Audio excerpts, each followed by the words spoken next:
ആ മരിച്ച മനുഷ്യന് കുടുംബം ഉണ്ടായിരുന്നു. അയാൾക്കുള്ള മക്കളോട് ഒത്ത് ജീവിക്കാൻ ആഗ്രഹം ഉണ്ടായിരുന്നു. ഇവള് വിട്ടില്ല.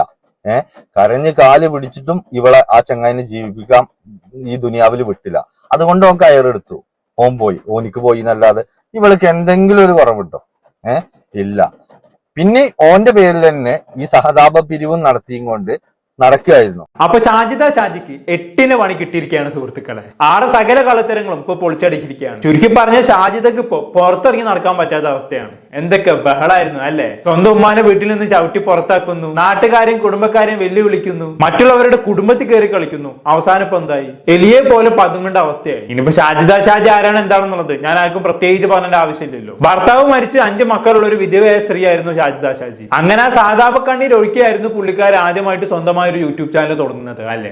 ആദ്യമായി പുള്ളിക്കാർ സ്വന്തം ചാനൽ വന്ന് പറയുന്നത് സ്വന്തം ഭർത്താവ് മരിച്ച കഥയായിരുന്നു. എന്തൊക്കെയായിരുന്നു പുള്ളിക്കാർ പറഞ്ഞിരുന്നത്? എന്റെ ഭർത്താവ് മരിക്കാൻ കാരണക്കാർ എന്റെ ഭർത്താവിന്റെ സഹോദരന്മാരാണ്. അവർ ഒരുപാട് എന്റെ ഭർത്താവിനെ ദ്രോഹിച്ചു, എന്റെ ഭർത്താവിന്റെ കട തട്ടിയെടുത്തു, അവസാനം കടം കയറി എന്റെ ഭർത്താവ് ആത്മഹത്യ ചെയ്തതാണെന്നൊക്കെയാണ് അല്ലെ. ഇതൊക്കെ നമ്മളടക്കമുള്ളവർ വിശ്വസിക്കുകയും അവൾക്കെതിരെ സഹതാപ കണ്ണീർ ഒഴുക്കുകയും ചെയ്തു അല്ലെ. അത് കാരണം അവളുടെ ചാനൽ കയറി ഇങ്ങ് വളർന്നു. അതിനുശേഷം ഇവൾ സ്വന്തം യൂട്യൂബ് ചാനൽ വന്ന് കാണിക്കാത്ത തോന്നിവാസങ്ങളില്ല. അതിനെക്കുറിച്ചൊക്കെ നമ്മൾ ഒരുപാട് സംസാരിച്ചു കഴിഞ്ഞതാണ്. എന്തായാലും ഈ അടുത്ത കാലത്ത് അവൾ കാണിച്ച വലിയൊരു തോന്നിവാസം ഉണ്ടായിരുന്നു. എന്താണത്? ഇവൾക്കെതിരെ സംസാരിച്ച ഇവളുടെ അയൽവാസിയും കൂടെ ആയിട്ടുള്ള ഷെരീഫ് എന്ന് പറയുന്നതിന്റെ വീട്ടിൽ കയറി ഇവള് വീഡിയോ എടുത്തിട്ടുണ്ടായിരുന്നു. നമ്മളെല്ലാവരും ഇത് കണ്ടതാണ്.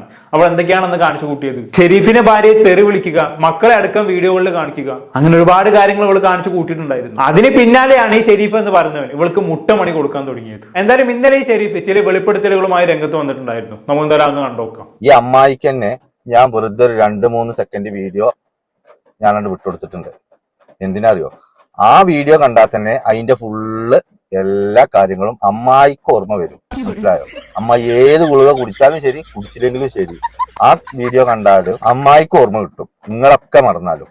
പിന്നെ വിത്ത് ഫേസ് അടക്കാണ് പല വീഡിയോയിലും അമ്മായിയുടെ ഉള്ളത്. അതുകൊണ്ട് അമ്മായിക്ക് ഇനി നിഷേധിക്കാൻ കഴിയൂല. അമ്മായിക്ക് തെളിവ് വേണ്ടേ? അമ്മായി ഇനി അടുത്ത ലൈവ് കൊണ്ട് വരും ചിലപ്പോ. എന്ത് പറഞ്ഞിട്ട് അറിയോ? ആ വീഡിയോ ഞാൻ ആർക്കും വിട്ടുകൊടുത്തതല്ല, അതിന്റെ കബീർക്കാക്ക് ഞാൻ കബർക്ക് വിട്ടുകൊടുത്തതാണ്. അത് ഇവ എങ്ങനെയാ അവിടുന്ന് തോണ്ടിയെടുത്തു എന്നാക്കാറ്. അതും വിശ്വസിച്ചാണ് ഇവളെ കുറച്ച് ഫാൻസ് ഉണ്ട്. പിന്നെ ഞാൻ എന്തായാലും ഒരു 2-3 സെക്കൻഡുള്ള ഒരു 2 വീഡിയോ ഞാൻ വിട്ടുകൊടുത്തിട്ടുണ്ട്. അമ്മായിക്ക് നേരിട്ടിട്ട് തന്നെ പോസ്റ്റ് ചെയ്തിരുന്നു. അത് വേറൊന്നും കൊണ്ടല്ല, അമ്മായി അഭിനയിച്ച പടമല്ലേ. അപ്പൊ അമ്മായിനെ തന്നെ ആദ്യം കാണിക്കാൻ വെച്ചു. ഫസ്റ്റ് ഷോ അമ്മായിനെ തന്നെ ആണ് കാണിച്ചാൽ വിചാരിച്ചു. പിന്നെ ഇപ്പൊ ഇത് നേരിട്ട് യൂട്യൂബിൽ ഇടാൻ പറ്റിയതൊന്നും അല്ല. നിങ്ങൾക്ക് തന്നെ ഊഹിക്കാം എന്തായിരിക്കും എന്നുള്ളത്.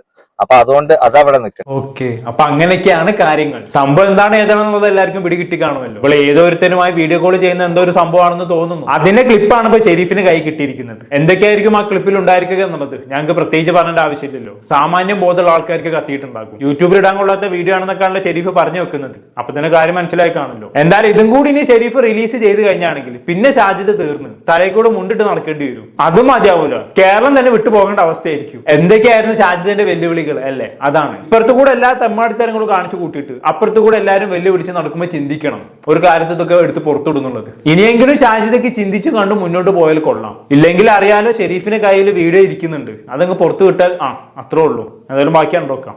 ഇവളോട് സഹതാപം കൊണ്ട് വരുന്ന ഓരോ ആളുകളോട് എനിക്ക് പറയാനുള്ളത്, ആ മരിച്ച മനുഷ്യന് കുടുംബം ഉണ്ടായിരുന്നു.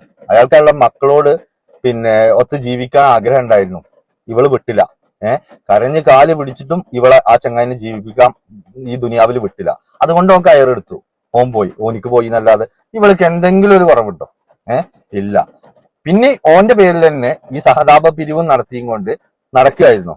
അതിനിടക്കാണ് ഇവളുടെ ഉമ്മ വന്നിട്ട് ഈ വിഷയം പറഞ്ഞത്. എന്റെ മരുവൻ നല്ല മരുവനായിരുന്നു, ഇവളുടെ ഈ ഇങ്ങനത്തെ തമ്മാടിത്തരങ്ങൾ കൊണ്ടാണ് എന്താ പറയാ അവൻ മരണപ്പെട്ടത്. അവൻ എനിക്കടക്കം ചെലവിന് തന്നിരുന്നു. അത്രയും നല്ലൊരു മോനായിരുന്നു അതെന്ന്.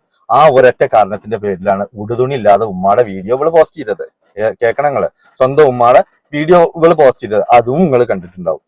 ഈ വിഷയങ്ങളൊക്കെ ഞാൻ മുമ്പേ അറിഞ്ഞിരിക്കണം. പിന്നെ നമ്മുടെ കയ്യിൽ തെളിവ് ഇങ്ങോട്ട് വരാണ്ട് നമ്മളൊന്നും പറയാൻ പറ്റില്ല. അതൊക്കെ ഫേക്ക് ആയി പോകും.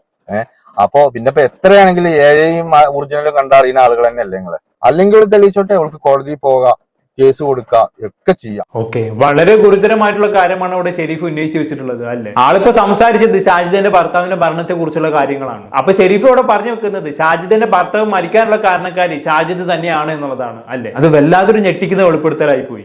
ഇത്രയും കാലം ഷാജിദ് ജനങ്ങളെ പറഞ്ഞ് തെറ്റിദ്ധരിപ്പിച്ച് വെച്ച കാര്യം എന്താണ്? ഷാജിദന്റെ ഭർത്താവായിട്ടുള്ള കബീറിന് മരിക്കാനുള്ള കാരണക്കാർ കബീറിന്റെ തന്നെ ബന്ധുക്കളാണ്, ജ്യേഷ്ഠന്മാരാണെന്നൊക്കെയാണ് അല്ലെ. അവർ ഷാജിദന്റെ ഭർത്താവിന്റെ കട തട്ടിയെടുത്തു, കടക്കെണിയിലാക്കി എന്നൊക്കെയായിരുന്നു അല്ലെ. അതൊക്കെ വിശ്വസിച്ചവരായിരുന്നു നമ്മൾ. അത് കാരണം അവൾക്ക് വേണ്ടി വീഡിയോ വരെ നമ്മൾ ചെയ്തു കൊടുത്തു അല്ലെ. ആ ഒരൊറ്റ കാരണം കൊണ്ടാണ് അവളുടെ ചാനൽ ഇത്ര കയറി റീച്ച് ആയത്. പക്ഷെ അതൊക്കെ കളവാണെന്ന് കേൾക്കുമ്പോ ഇവളൊക്കെ ഉണ്ടല്ലോ, ഞാൻ പറഞ്ഞാൽ കൂടി പോകും. നാണമില്ല ഇവൾക്കൊക്കെ. സ്വന്തം ഭർത്താവിനെ പോലും മരണത്തിന് വിട്ടുകൊടുത്തിട്ട് അവസാനം ആ ഭർത്താവിന്റെ പേര് വെച്ച് തന്നെ സാധാപ പിരിവ് നടത്താം. ഇതിനും വലിയ തമ്മാടിത്തരം ഒരു പെണ്ണിന് കാണിക്കാനുണ്ടോ? നിങ്ങൾ തന്നെ പറ. എന്തായാലും ഒന്നും അറിയാതെ ഷെരീഫ് ഒരു കാര്യം പറയില്ല എന്നുള്ളത് എനിക്ക് ഉറപ്പാണ്. ഇവിടെ ഷെരീഫ് ഒരു കാര്യം ആണിട്ട് പറയുന്നുണ്ട് അല്ലെ. ആ മനുഷ്യന് ജീവിക്കാൻ ആഗ്രഹം ഉണ്ടായിരുന്നു, ആ മനുഷ്യൻ അവളുടെ കാല് വരെ പിടിച്ചു, അവസാനം സാധിച്ചില്ല, അങ്ങനെ ആ മനുഷ്യർ കയറെടുത്തു എന്നുള്ളത് ആ പറച്ചിലിൽ ഉണ്ടെല്ലാം. ഇത്രയൊക്കെ ചെയ്തു വെച്ചിട്ട് അവസാനം അവളെ സാധാപ കണ്ണീരായിട്ട് വന്നേക്കുവാണ്. എന്തായാലും കൊള്ളാം. ഷാജിദുമായി ബന്ധപ്പെട്ട് ഇതുവരെ കേട്ടതിൽ വെച്ച് ഏറ്റവും ഗുരുതരമായിട്ടുള്ള ആരോപണമാണിത് അല്ലെ. ഇനി ഷാജിദന്റെ ബന്ധുക്കളും കുടുംബക്കാരും ഈ സംഭവം കൺഫേം ചെയ്യും കൂടി ചെയ്തു കഴിഞ്ഞാണെങ്കിൽ തീർന്ന് ഷാജിദ.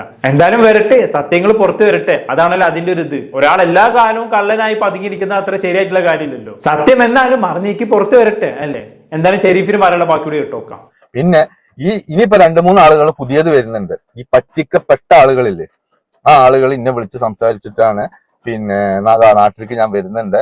അതായത് ഇപ്പൊ ഓരോരുത്തരും ഇപ്പോഴാണ് കുടുങ്ങിയ ആളുകളൊക്കെ എന്നെ വിളിക്കുന്നത്.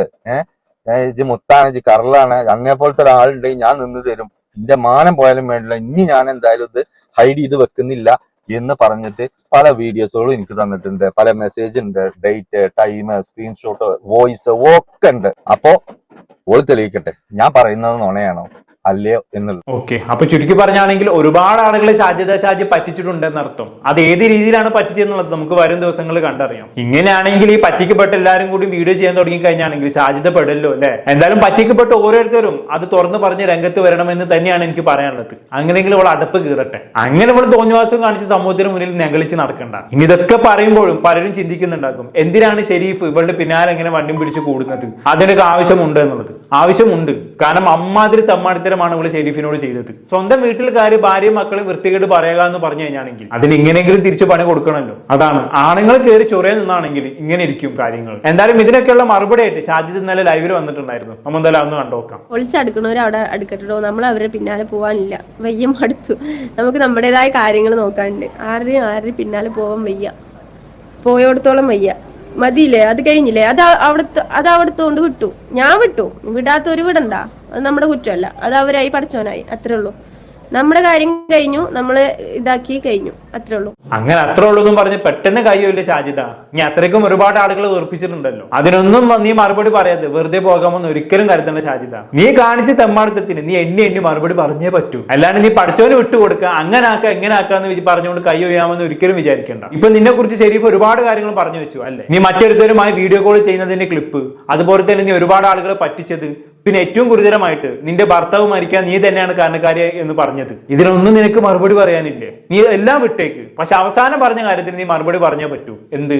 നിന്റെ ഭർത്താവ് മരിക്കാൻ നീ കാരണക്കാരിയാണെന്ന് പറഞ്ഞ കാര്യം. അതെല്ലാം തെളിയിക്കേണ്ടത് നിന്റെ ബാധ്യതയാണ്. നിനക്ക് അത്രയും ധൈര്യവും ചങ്കറപ്പും ഉണ്ടെങ്കിൽ നീ തെളിയിച്ച് കാണിക്ക്. നിന്റെ ഭർത്താവ് മരിക്കാൻ നീ കാരണക്കാരിയല്ല എന്ന് നീ തെളിയിക്ക്. അതിന് നിനക്ക് പറ്റുന്നില്ലെങ്കിൽ നീ ചങ്കുറ്റത്തോടെ വന്ന് പറ, എന്റെ ഭർത്താവ് മരിക്കാൻ കാരണക്കാരി ഞാനല്ല എന്ന്. അങ്ങനെങ്കിലും നീ പറ. നിനക്ക് അതിന് പറ്റത്തില്ല. കാരണം നീ അങ്ങനെ വന്ന് പറഞ്ഞു കഴിഞ്ഞാണെങ്കിൽ ഈ ഷെരീഫ് തെളിവെടുക്കും, എല്ലാ കാര്യങ്ങളും പുറത്തുവിടും. അതോടെ നീ മൂഞ്ചു. അതുകൊണ്ട് ഇപ്പൊ നിന്റെ മുന്നിലുള്ള ഏക ഓപ്ഷൻ എന്ന് പറയുന്നത് ഇങ്ങനെ വിക്ടിം കാർഡ് കളിക്കുക എന്നുള്ളതാണ്. പക്ഷെ കാണുന്നവര് പൊട്ടന്മാരല്ല എന്ന കാര്യം ഷാജിദ മനസ്സിലാക്കിക്കോ. നിന്റെ വിക്ടിം കാർഡ് കളിയൊന്നും ഇനി ഇവിടെ നടക്കത്തില്ല ഷാജിദ. നീ എന്തായാലും ബാക്കി പറ. ഇനി ഒന്നിനും പോകാതെ മക്കളൊക്കെ ആയി നല്ല ഹാപ്പി ആയി പോവാ. നമ്മുടെ കാര്യം നോക്കി നമ്മുടെ മക്കള് കാര്യങ്ങളായിട്ട് ഞാൻ മുന്നോട്ട് അങ്ങനെ ഞാൻ ആരുടെ പിന്നാലും പോണില്ല. നമ്മൾ നമ്മുടേതായ കാര്യങ്ങളിൽ മുന്നോട്ട് പോകുന്നുണ്ട്.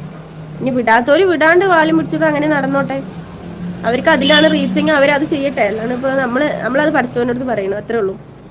പഠിച്ചവന്റെ കാര്യമൊന്നും പറയില്ല ഷാജിദ. ആ പേര് പോലും പറയാനുള്ള അർഹത നിനക്കില്ല. പഠിച്ചവന് നിരക്കാത്ത കാര്യങ്ങൾ കാണിച്ചു കൂട്ടിയിട്ട് അവസാനം പഠിച്ചവന് കൂട്ടി പിടിച്ച് വന്നേക്കുവാണ്. ഒരിക്കലും നീ പഠിച്ചവന്റെ പേരും പറഞ്ഞ് എനിക്ക് രക്ഷപ്പെടാമെന്ന് നീ കരുതേണ്ട ഷാജിദ. നിന്നെ പഠിച്ചവൻ പോലും കൈവിട്ട് കഴിഞ്ഞു. അതിലുള്ള തെളിവാണ് ഇപ്പൊ കണ്ടുകൊണ്ടിരിക്കുന്നത്. നീ കാണിച്ചു കൂട്ടിയ ഓരോ തമ്മാടിത്തരങ്ങളും ഇപ്പൊ ഓരോന്നോരോന്നായി പുറത്തു വന്നുകൊണ്ടിരിക്കുകയാണ്. നീ എന്ന് ഷെരീഫിനെ കുടുംബത്തിൽ കയറി കളിച്ചോ, നീ എന്ന് ഷെരീഫിനെ ചൊറിഞ്ഞോ, അന്ന് തുടങ്ങി നിന്റെ കഷ്ടകാലം. ഇനി നിനക്ക് വായ തുറക്കാൻ പറ്റില്ല. എന്തായാലും ഞാൻ ചോദിച്ച കാര്യത്തിന് ഷാജിദ മറുപടി തരുമെന്ന് വിചാരിക്കുന്നു. എന്ത് കാര്യം? സ്വന്തം ഭർത്താവ് മരിക്കാൻ കാരണം കാരണക്കാരി ഷാജിദ തന്നെയാണെന്ന് ഷെരീഫ് തന്റെ ചാനലിൽ വന്ന് പറഞ്ഞിട്ടുണ്ടായിരുന്നല്ലോ. അതിനുള്ള മറുപടി ആ ഒറ്റ കാര്യത്തിന് മറുപടി പറഞ്ഞതിന് ശേഷം നീ പഠിച്ചോണ്ട് കൂട്ടുപിടിച്ചോ. കൂടുതലായിട്ട് ഞാനൊന്നും പറയുന്നില്ല. എന്താണെന്ന് കേട്ട് നിങ്ങൾക്ക് തോന്നുന്നത് താഴെ കമന്റ് ബോക്സിൽ രേഖപ്പെടുത്തുമല്ലോ. അടുത്തൊരു ടോപ്പിക്കുമായി വീണ്ടും കാണാം.